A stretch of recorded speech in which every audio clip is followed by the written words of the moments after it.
Hey, step up, Schmuck. Let's get some dealing done. H2O, that's my go.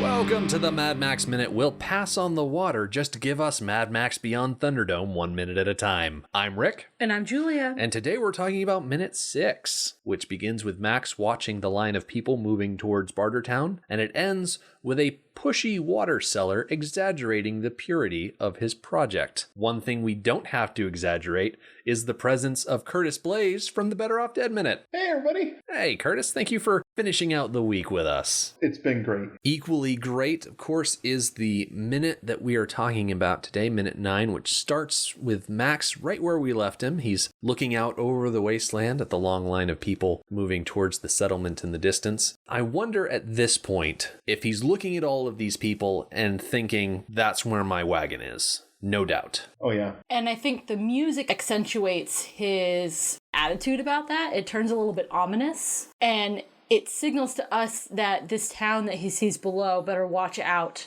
for the mayhem that is Mad Max. He's going to need a lot of handcuffs and a lot of overturned utes, because that is his preferred method of revenge, I think. Ooh, yes, it is.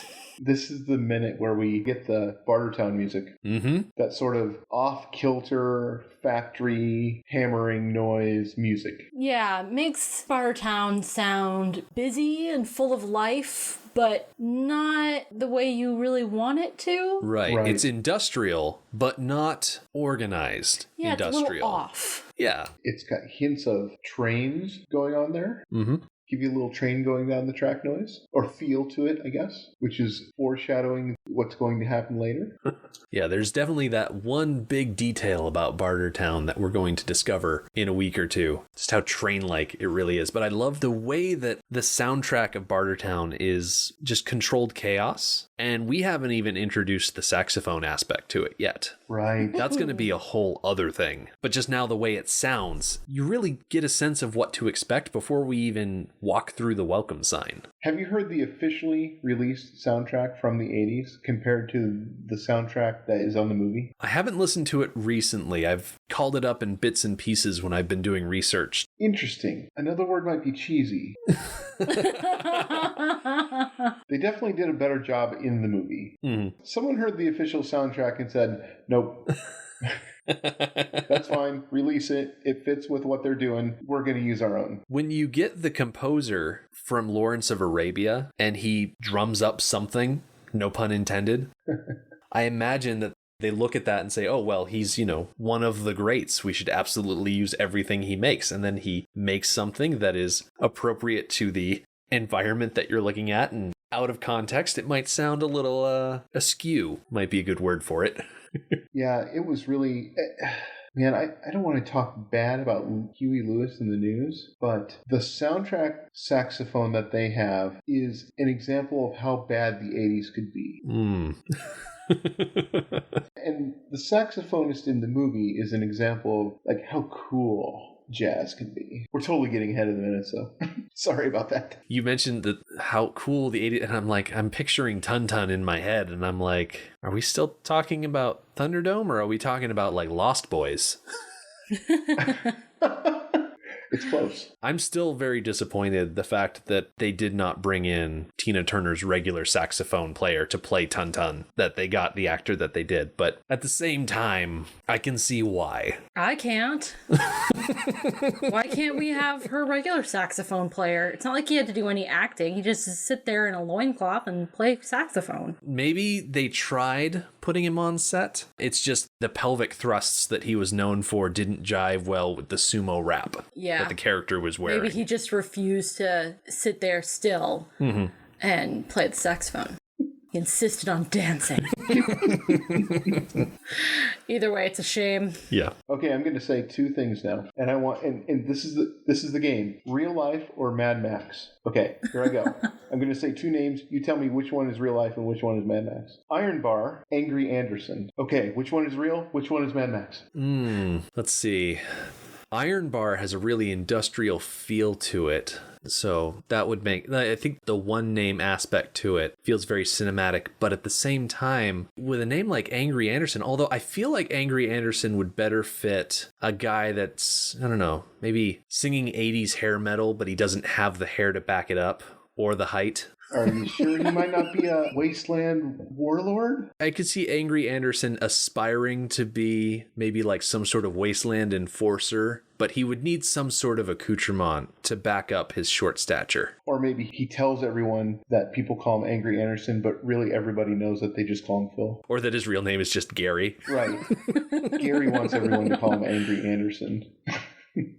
So I love that this is our first view of Iron Bar. As we fade from Max starting to walk down towards Bartertown, we fade into this line of people just walking in front of Iron Bar. And he is just, I mentioned back in one of the beginning episodes, I think it might have even been like minute 1 when we saw his name the first time. He's only 5'1", but he's flanked by other guards in Auntie's employ. And despite his short stature, he's looking at everyone down his nose because he knows that he's top dog on this chew toy pile. Well, he does have a little help in the height department with his... What? Okay, what you guys are the one doing this movie. What do you call that thing? What's he wearing? Is that a totem? What is that? It's a kabuki mask. Yeah. Julie, didn't you look up a bunch of stuff about? I did. This is gonna sound kind of insulting, but I didn't really find anything interesting. It was exactly what I thought it was. Kabuki is Japanese theater, and it was a little unclear. One source that I read about said they didn't wear masks while doing the theater. The masks represented the elaborate makeup that they would wear. So I'm not really sure exactly why kabuki masks are a thing, but they are. And I'm really not sure why this particular kabuki mask is a thing for Iron Bar. Does it denote something of his heritage? Is it a trophy that he won? I have no idea. Is he just short and wants to be as tall as everyone? So... Right? Is he simply trying to compensate? And he found this thing in the market. They thought it looked cool, so he stuck it on his... Is he wearing a girdle?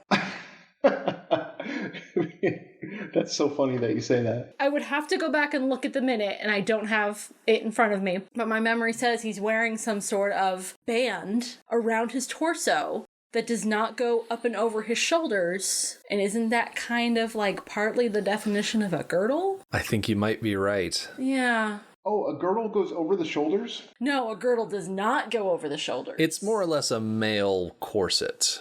Because of what I was doing right before I got on the air with you guys, I was thinking corset. You don't want to cover those shoulders. You want to show off the tattoos that he's got along his arms and back. I mean, that's his canvas. You don't want to hide that under a bushel basket. No. But at the same time, you don't want everyone to think you're fat. Exactly. Right.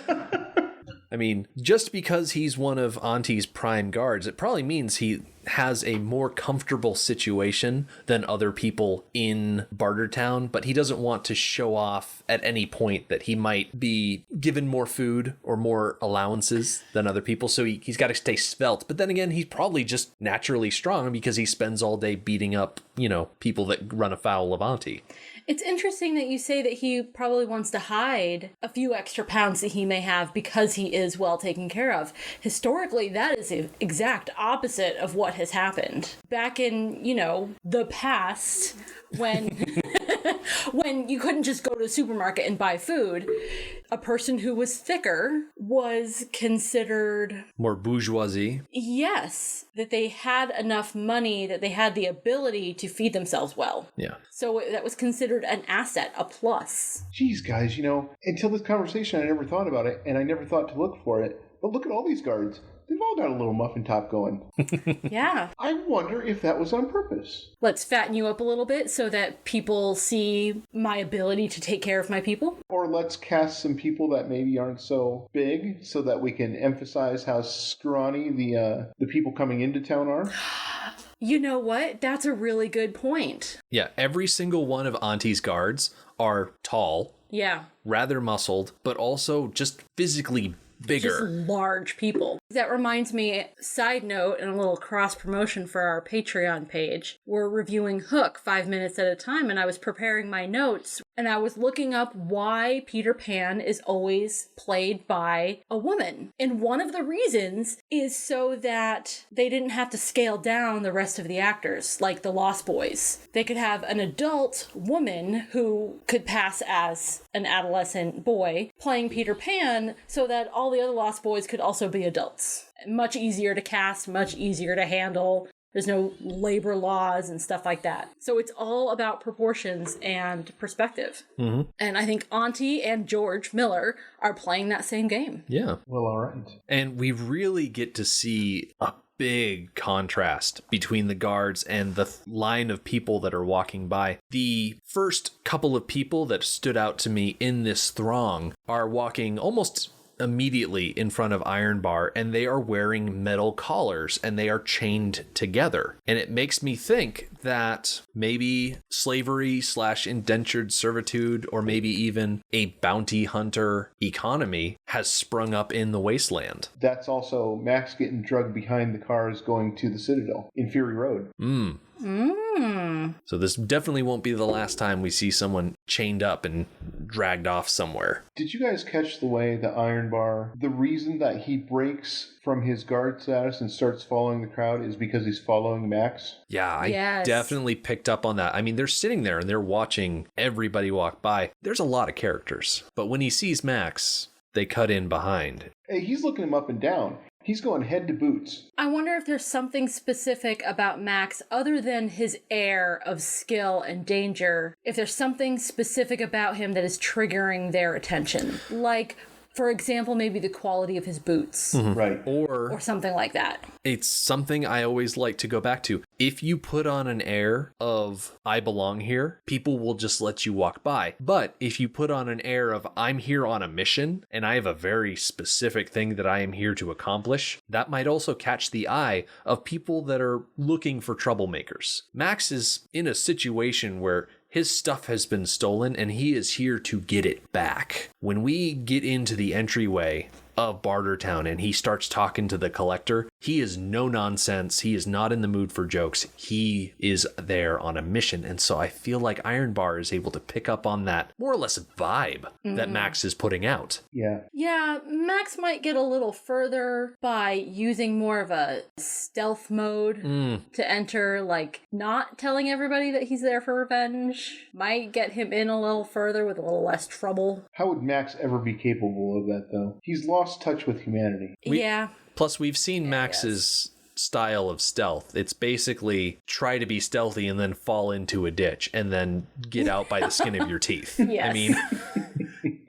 And this is a similar way that he entered the compound in Road Warrior. He had an asset. He waltzed right up to the gate and just asked for what he wanted in return for this asset. Mm-hmm. And there are quite a few people walking up to this front gate. I noted down as I was watching everybody walk by, there are at least 2 other wastelanders walking by, and they have long rifles slung up over their shoulders. One of them has a bindle tied to the end of his rifle. The other one has just got his rifle out. And so despite the information that we read the other day, where the fuel is all gone in this state of the world, but that doesn't necessarily mean that the ammunition is all gone. And it might be, you can come across ammunition in the craziest places. I mean, you might be walking along and someone thinks they've got a walking stick and a funny looking mobile, but what they've actually got is a gun and a bunch of bullets hanging on strings. I can see that. So it makes sense. You always keep your long gun with you because it is a good walking stick, and sometimes you find something to shoot out of it. Exactly. But it's funny that these guys just walking with their weapons out, those aren't the ones that tip off Iron Bar, because they're just trudging along. They're not walking with purpose. I think I know this, though. This is every cop in every small town. They know who's there, and they know who the strangers are. Right. A lot of the people in this line all seem to be wearing the same color, sand and brown. Max is wearing black. Right. And if there's 1,000 people in Bartertown, I'd be shocked. I really like the idea that these are like town cops and they know who belongs here, who is an outsider. Even in a town like Bartertown where people are constantly coming and going, they still know who the regulars are. Yeah, that's how I think of them. And then they know this guy has never been here before, is a complete stranger, so they're wary. Oh, and it also occurred to me, his cape that he's wearing is covering quite a bit of his body. They may be rightfully suspicious of what he's got underneath the cape. Mm-hmm. And he also appears to be walking without any goods. Like, you see, there are people, they've got carts that they're pushing or pulling. There's at least one guy who's got a cart connected up to a dog. And I'm assuming that this dog specifically survives the movie, which would honestly be a first for the series, for a dog to actually reach the end. But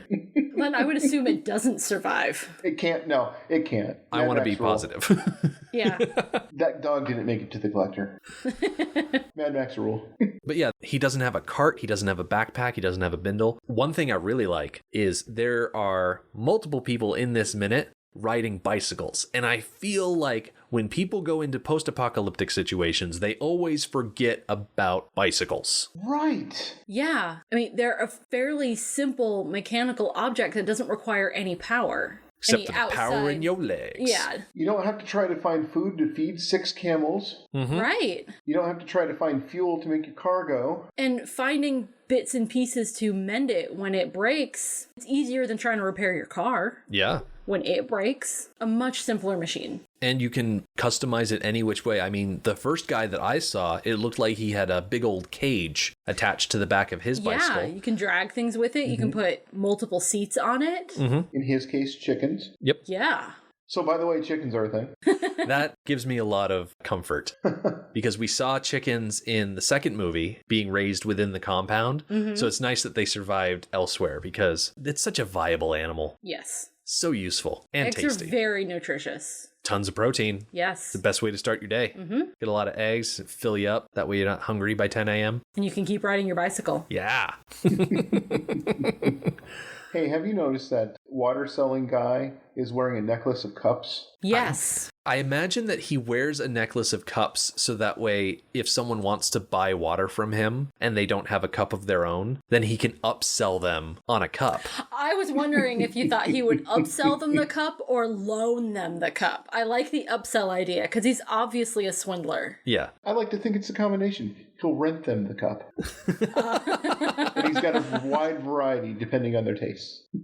The look of the water seller in this movie, for one thing, his hat is an umbrella. There are corks hanging from the edge of the umbrella hat. He's got a weather vane at the top of, like, this hat is very complex. And I mean, the bike itself, it's got the big old tank in the back. It's got some sort of, I'm assuming, reservoir, distilling tower in the front. Yeah. And he's very obnoxious. He's got a still in the back of his bike. Yeah. He is purifying water. Well, we would hope. Well, And according to what he's yelling, he's riding along shouting about how his water has no preservatives. It's just pure water, cool and clear. And then his opening selling line, which it doesn't seem to be very effective. He says, "Step up, schmuck. Let's get some dealing done." And it's like, No finesse to it at all. does schmuck mean something else in the post-apocalypse than it does here in New England?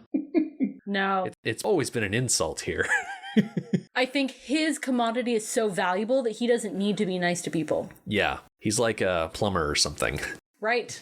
out of this whole line of people, why Max? Because Max isn't a regular? Yeah. Because Max doesn't have anything on him that he can obviously trade with. But Max is guaranteed to be one guy in that line of people. If all the rest are regulars, he's the guy that doesn't know the quality of the water in the tank. Good point. True. Good point. If he is scamming with bad radioactive water, and there's so many regulars that he's driving past almost that whole line, how's he making any money? I would think that strangers in the region would be few and far between. I would think it's mostly people that just come here regularly to trade. It's all about finding that one desperate guy. That one guy who hasn't been able to get to a water hole lately, or maybe he had some bad luck out in the wasteland, and so when he's getting to this line and the water cell is riding around, he could probably pick out the people that look a little chapped, a little bone dry. I'm still thinking about this water and regulars to Bartertown. Does radioactive water taste different than non-radioactive water? No. Okay, so my guess is that Geiger counters probably few and far between. So do the general masses of the people around him even know that his water is radioactive? That's a good point. They might know it by reputation. Reputation. Like, people might have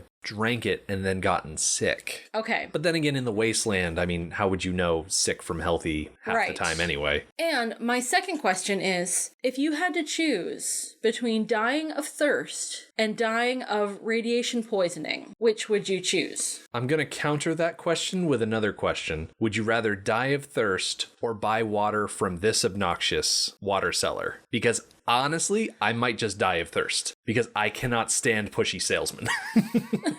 And I'm just that obnoxious myself. Yeah, I can't stand At this point, either. when you found civilization, if you're Max, you're thinking there's probably going to be some water available. Someone's got water, not this guy. If you've got that many people in one area, there's got to be a good, consistent source of water. Especially since as he was walking underneath the sign for the settlement, it said Bartertown, helping build a better tomorrow. Right, you can't build a better tomorrow with radioactive water. Right. There has to be other sources. So maybe this guy on the bicycle with the tanks is out in front of all of the other water sellers trying to get people first. Because if you're like Max, who's been walking through the desert for who knows how long. Now, in the novelization, it makes a very specific point of saying he was near death when he arrived. He barely made it to Bartertown. So imagine experiencing that, walking up and immediately being offered water. Of course you're going to want to take it. And unless you know better that it's radioactive, you're going to take it. Unless your monkey threw a Geiger counter off the back of your wagon. Yes, unless you're a very lucky man with a very smart monkey. That is one detail that the movie did not convey at all. No. Max seemed very capable, very aware of his surroundings. Yes. As he walked in. But then again, when you've only got 100 some odd minutes to do your movie, you don't want to waste all this time of, oh, this is the scene where Max finds water. This is the scene where Max eats a sandwich. And, then you're turning into 24. And even in the show 24, Jack Bauer didn't do a lot of that stuff. Right. And to be fair, also, in 1985, before the rise of the internet culture and analyzing movies minute by minute, we just assumed Max had 10 guns on him and 7 knives and his Geiger counter and his whistle because that stuff would be useful. And if he did fall off the wagon, that would be a death sentence if you didn't have certain things just on you. Right. If you fell asleep and rolled off the wagon, boy, when you woke up, you'd want to have a way to tell if water is safe and something to hunt with and, Right. Having those basics on your person at all times. Just survivalism. Seems like a really smart move. That's what I always assumed, up until recently with this, until I heard about the monkeys. Right. People weren't analyzing movies so specifically, and TV as well, until the internet really got going in the mid to late 90s. So when this came out, nobody had any idea that people were going to be scrutinizing movies so minutely to notice, oh, he doesn't look tired enough. Right. Or parched enough for having walked through the desert. Yeah. Siskel and Ebert were never going to get that specific. Your newspaper movie reviewer was never going to nitpick that much because guess what? They also have 3 other movies that they need to write reviews for that weekend and everything like that. Yeah, in 1985, the only people doing that were Star Trek nerds. Right. That was it. Even Star Wars people hadn't gotten there yet. So I think movies, are made a little differently now.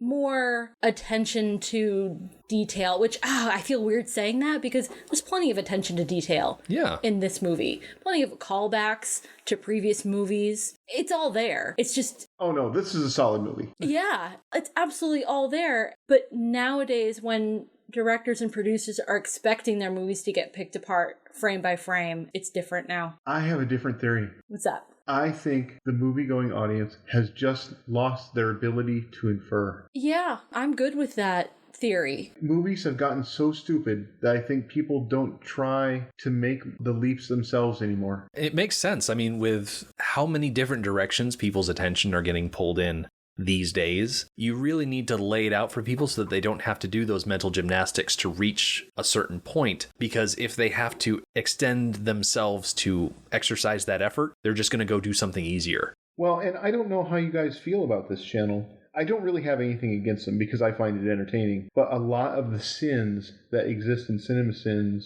exist on the assumption that people can't make inference. And it just drives me nuts. I hate it when they do that. I find that channel very, very entertaining. And we watched the CinemaSins for Beyond Thunderdome. Yeah, we've mentioned it a couple times. We have. And a lot of the sins, I'm like, why does that matter? Or if you were paying attention at all, you would know the answer to that. Right. Stuff like that. And, you know, it's all done for entertainment, and that's fine. And there's nothing wrong with it. It's a fun channel. Yeah, it is. But anytime he does a movie that I know and love, I disagree with at least half the sins. Yeah. There are people out there that loathe that channel. And I've said already in just these 6 episodes we've released so far, there are definitely things in the Everything Wrong With video for Beyond Thunderdome that I do not agree with. And Julia made an excellent point as to why. But then again, they also do call attention to those little things like, hey, if Sally Ann had not thrown certain items off the back of the wagon, this movie would be drastically different. But I watch them and I laugh because... Yeah. Because they're fun. I like to They're have fun with my movies, which is why we're doing this. But that is a thing. The Michael Baying of movies has just ruined people's ability to watch movies, I think. Having 60 cuts every 15 seconds, I think, has just blasted people's critical analysis skills. Yeah. Getting back to the minute real quick. In the wide shot before we meet the water cellar, the camera comes up and we can see something that we have not seen yet in this movie. And I know we're only in minute 6, but there are vehicles driving around outside Bartertown, which we were told by the director and the screenwriter, the gasoline is gone. And we've got at least 2 cars, 1 motorcycle, and they're just tooling around. Something is different about this place. We've got 3 cars and a motorcycle. Yeah. Yeah, I'm not sure. I kind of feel like this is a reveal a little too soon that there is a source of energy at this place. All I thought it served was to make it seem more like civilization. Like, oh, look, they don't need camels. And like, what is that? I like that they were included here because the collector is going to have a line later on in this movie. Once they introduce where they get their energy from, he lists the lights, the vehicles, the such and such and whatnot. And we've already seen these vehicles. And so we have an answer in that moment. And here it's just a little tease of a question. What's going on here? Why is this place different from everywhere else out in the wasteland? Something else about the overhead shot that drives me absolutely bananas. So you've got the main line of people who are going under the sign and then towards the door. And it seems very much like a queue line. Well, then there are other people coming into the sides. They're not heading for the back of the line. They are heading to the front of the line. Yep. That is not cool. There's a lot of people who are trying to cut the line. This is wasteland anarchy. It is. No. How dare they? I'm almost a little upset that Iron Bar are hanging out by the town sign when they should be hanging out closer to the door, making sure people aren't cutting. Yeah. One time in high school at the lunch line, I accidentally cut somebody in line. And it was no big deal. Like, they didn't yell at me. I realized it. I'm like, oh my gosh, did I just cut you? And they're like, yeah, I felt so bad. I got out of line and went to the back. I can't do cutting. Another thing that happens during this scene is we see Auntie Entity's house. Peeking up over the wall that surrounds Bartertown. I never noticed that before, and it's an interesting perspective on Bartertown. Yeah. This angle. I like it when we get high up shots that let you see lots of things, lets you kind of get the layout of the land, and there's so much to look at. I really like this kind of thing. Yeah. So is the collector built in? I guess that's in the next minute. It is. We don't get to the collector today. We won't have you for that minute. So if you've got comments about the collector, we'll let you slip them in. I don't really. It just always seems like they go through this sort of wall thing into the keep that is Bartertown. And somewhere inside that wall must be where the collector is. And how does that work? They certainly didn't put together enough explosives to blast their own wall. That's not a hand-built wall, that's natural. So it's like a hole in the wall, and yet things are dug into it, and there's a room up to the left of the main, entrance, like a place where you would shoot from if you were defending the place. There's like some things going on with this wall that don't quite jive with the level of technology that they seem to have. Personally speaking, I thought the wall looked sort of like mud, like something that you would take dirt and water and cement or something and build up. It looks natural because it doesn't look very straight lined and organized, but it does look to me like some sort of wall that would be built up by dirt and rock around the opening, because Bartertown is in a quarry, so it's got a natural cutout. Now you've just expanded my mind. Now I'm picturing them stacking vehicles on top of each other and then over time daubing it with more mud until it becomes this thing that we see here. Now, see, that is the kind of thing that would be explored in an Auntie-Entity prequel movie. That is so cool.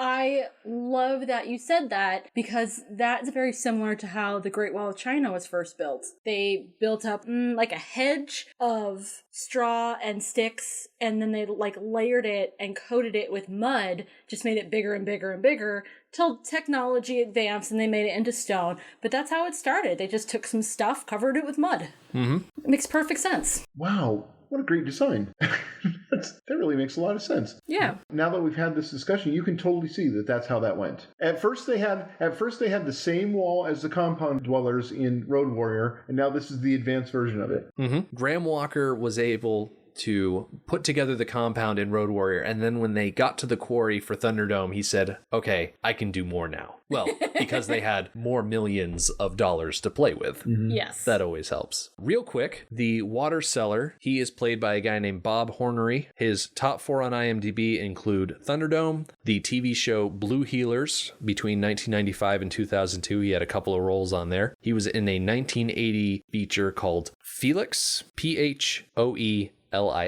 where apparently he played Queen Nefertiti, and then he was in 1999's Thunderstone, where he played Monsoon. Bob Hornery was born on May 28th, 1931, in Randwick, Sydney, New South Wales, Australia, as Robert James Hornery. He was married to Patricia Allen, and he died on May 26, 2015, in Melbourne. I always thought it was a travesty that they didn't bring him back for the sequel, Beyond Thunderstone.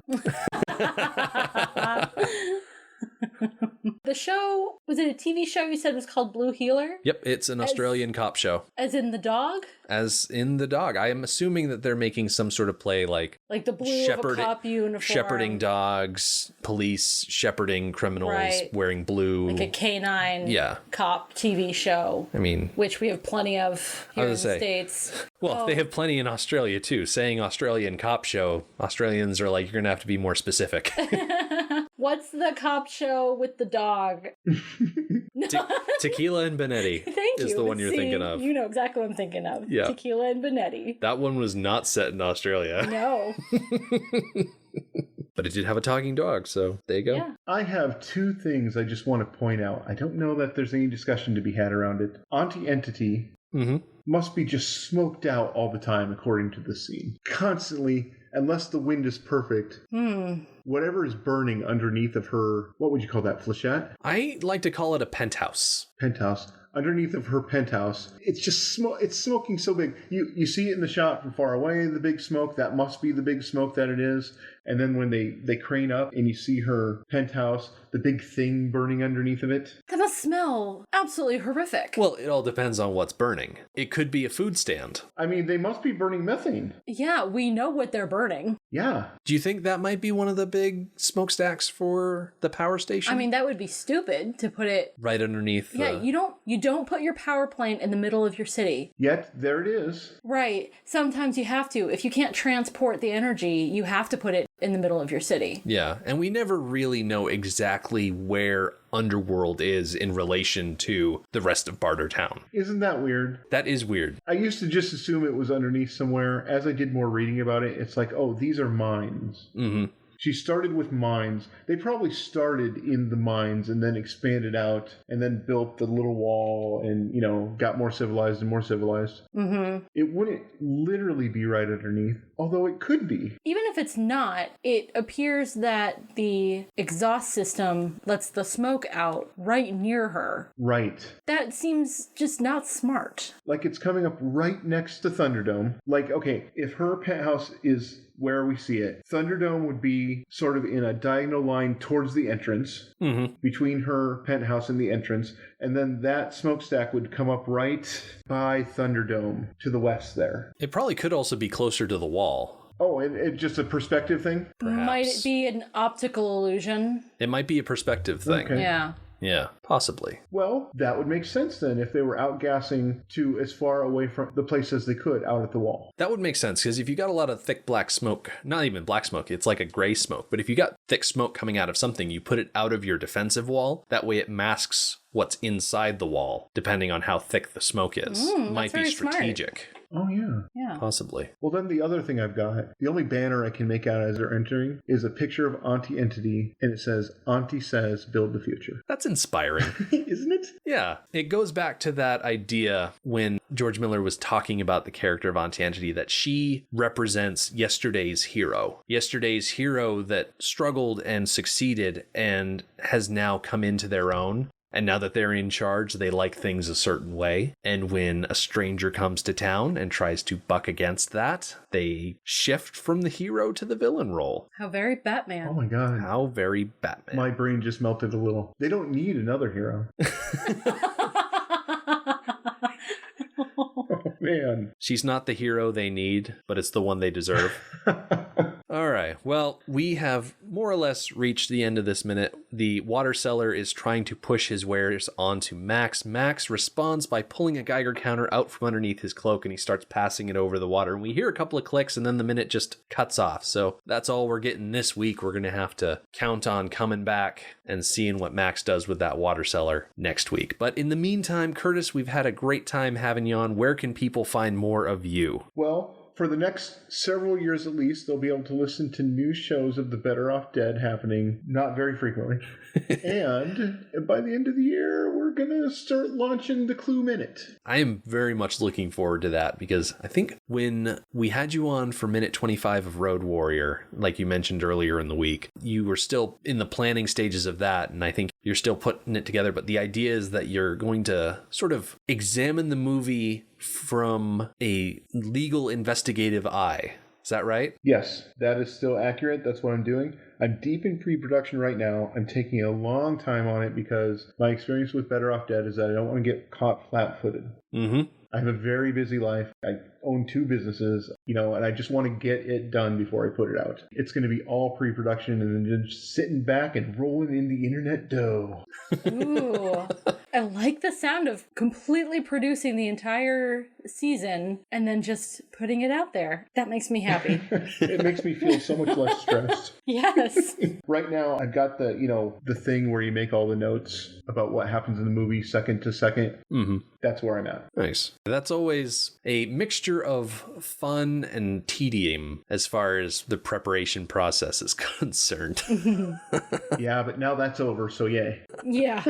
I'm very much looking forward to that, so I'm going to keep an eye out for it. Well, thanks. In the meantime, if people are interested in picking up Better Off Dead Minute or any of the other Movies by Minute shows, you can find all of that on moviesbyminutes.com, including the Star Wars Minute, which really popularized this format. It's all there on the website there, and you can pick up a new show, or I don't know, you could just stick with us. I mean, we're here. You're already listening to us, so you might as well keep going. There's plenty of movie left. And we will pick up with the next 3 minutes at least on Monday. The Mad Max Minute podcast is a fan project by Rick and Julia Ingham. The Mad Max franchise was created by George Miller and Byron Kennedy, is presented by Kennedy Miller Mitchell Productions, and distributed by Warner Brothers.